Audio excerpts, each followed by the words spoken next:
My name is Wendy Geving, and I'm the program director here at Interfaith Outreach. So we serve here every year at Interfaith about 2,000 families, and that includes about 6,000 individuals. The folks that we see here fit into roughly four categories. So working families who are struggling, people who are living on fixed incomes, folks who are maybe struggling for the very first time, and then people who have experienced homelessness. So that first group, working families, is by far the largest group of folks that we see here at Interfaith. So they may be working one job, two jobs. The wages are just not keeping up. Last year, Interfaith families who did not have housing subsidy were paying almost 60% of their income for housing. They're struggling. So they're using our services to make their budget work every month. They're using our services when things go wrong. We also serve a group of folks who are living on low and fixed incomes. They might be seniors, people with disabilities, newly struggling families, so folks who maybe before this place in their life never really had to go beyond their own resources to make life work, but something significant has changed. So that's a job loss, an illness, a divorce, something like that. And, somebody might know that there are resources out there. I just don't quite know what they are, how to access them. And we tend to be the place where people start. And then lastly, that group of folks who have experienced homelessness in the last year. So for the last few years, we've remained fairly steady at about 1 in 5 of our client families have experienced homelessness in the last year. The needs that we see here at Interfaith are really layered. So first, there are the presenting needs, so the reasons that people would first come to us. And those tend to be food and rent or housing. Also transportation, and more recently homelessness might be the reason that people first come to us. But the second layer of need that we see is more foundational barriers. So somebody may come here because they're lacking food, and maybe the foundational barrier is that they are underemployed, right? So it's kind of the what's behind that immediate need. It could be underemployment, it could be a health challenge, it could be domestic violence, it could be trauma. All of those needs kind of surface as we develop relationships with folks and work with them over time.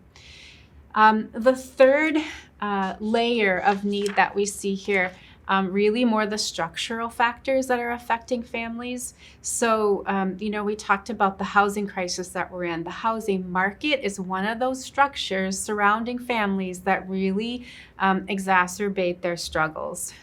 It's affecting them to such a large degree. Transportation, public transportation or the lack thereof in the suburban areas is a huge structural factor. And also structural racism and bias is definitely another one of those factors that just adds to or amplifies the struggles that families are having.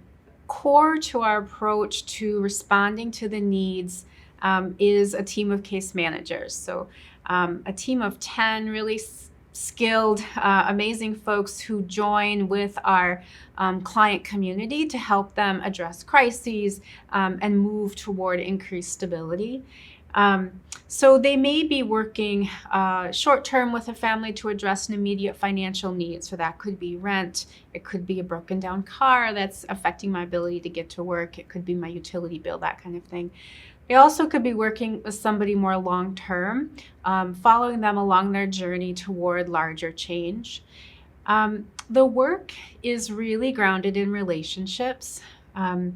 They're working right alongside families to help them kind of dig into and understand their challenges and really hold up their strengths and help them kind of develop plans for moving forward based on those strengths. They're providing ongoing support and counseling through the process.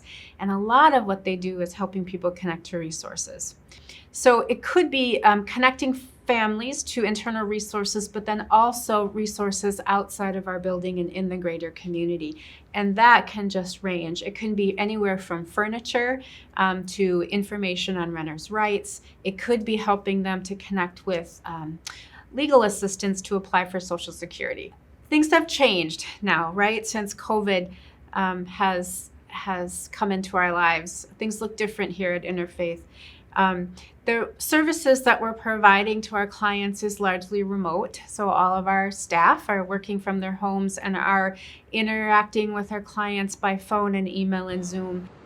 We've gone curbside and we have staff available to be answering questions and directing folks, providing information and resources here. And also our food is being delivered curbside. So folks are driving up in their cars, and without getting out of their cars, food is brought out to them. So it's a contact-less way of providing that service.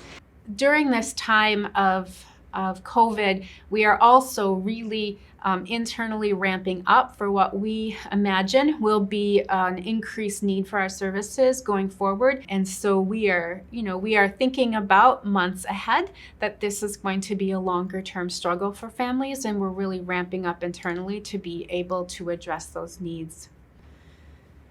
Also, in light of the recent tragic events and the killing of George Floyd, many are experiencing an amplification of the trauma that was already there.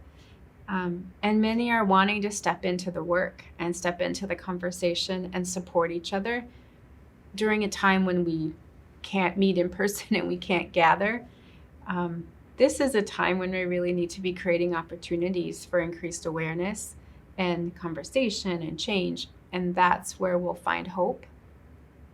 Now, more than ever, we need to stay engaged and listen and learn and act. And I'm grateful that you're all willing to go on that journey with us.